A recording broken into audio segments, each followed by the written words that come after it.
So I get this letter, which is basically a cease and desist.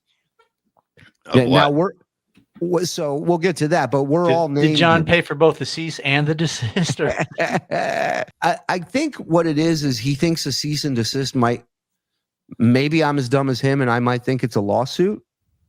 Because other than that, it's meaningless. And we'll show you why. So we get the thing, and I share it with my legal counsel, who I have represents TSN. His first question was, is this real? I've been doing this a long time. I don't know too many lawyers that would attach their name to this, which I thought was interesting. So he suggested to call, the law firm and ask to speak with the attorney. And when I get him on to say, hey, is this real? Because apparently I've broken some law in California while I live in Alabama. And could you explain that to? So we call, and the receptionist and she's just like, chewing gum, can't be bothered, pain in the ass. Well, what do you want to talk to him about? And I go, well, I just need to know how am I in trouble in California when I live in Alabama? Mm-hmm. And she goes, please hold. He didn't want to be bothered with any of this as well. And I go to him, I said, this doesn't make sense. This is a legal, statute or whatever in LA, and I'm in Alabama. So what are you talking about? Mm. And he goes, what did he said something like, oh, we can just switch it to Alabama if we need to. And I said, oh, so you're going to come down here and take the bar and buy a place? And he goes, no, we have other law firms out there.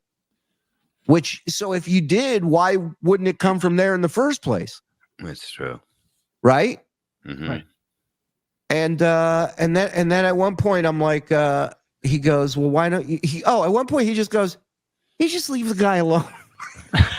Did he say that? I swear he goes. Oh my God. At one point he goes, the guy's just trying to make a living. All right. He goes, you keep calling him a criminal. He goes, he's never been convicted of a crime. And I said, I didn't say he's a criminal based on being convicted of a crime. Maybe he's doing something currently that is illegal. Maybe, I think he knows. Real quick, just about the call, I just don't want you to forget. So when we called, it said, if you've received a letter from our office, press 1. And what did it say for number 2, Shuli?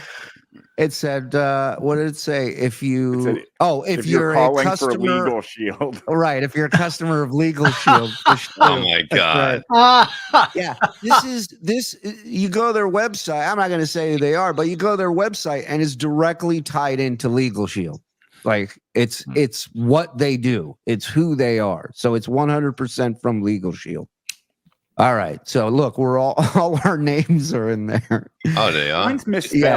Yeah. Go ahead, Frog. You read this. Gentlemen, please be advised that John Melendez, a.k.a. Stuttering John, has consulted with our law officers regarding your harassment as detailed herein. We inform you that you have defamed Mr. Melendez on your program, The Uncle Rico Show. Mr. Melendez understands and appreciates your right to free speech and any criticisms that you may have of him regarding any aspect of his life as a public figure. However, your free speech rights do not include the right to defame him. Specifically, you have made false claims that he is a criminal and has been convicted of numerous crimes, which I don't think you have. No, additionally, I have not. You are extorting him with threats to release his purported criminal acts if he does not admit to the crimes by June 12th, 2024.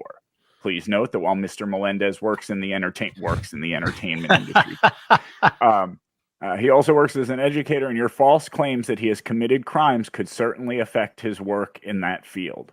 Accordingly, we hereby demand that you cease and desist from making any further false claims about Mr. Melendez.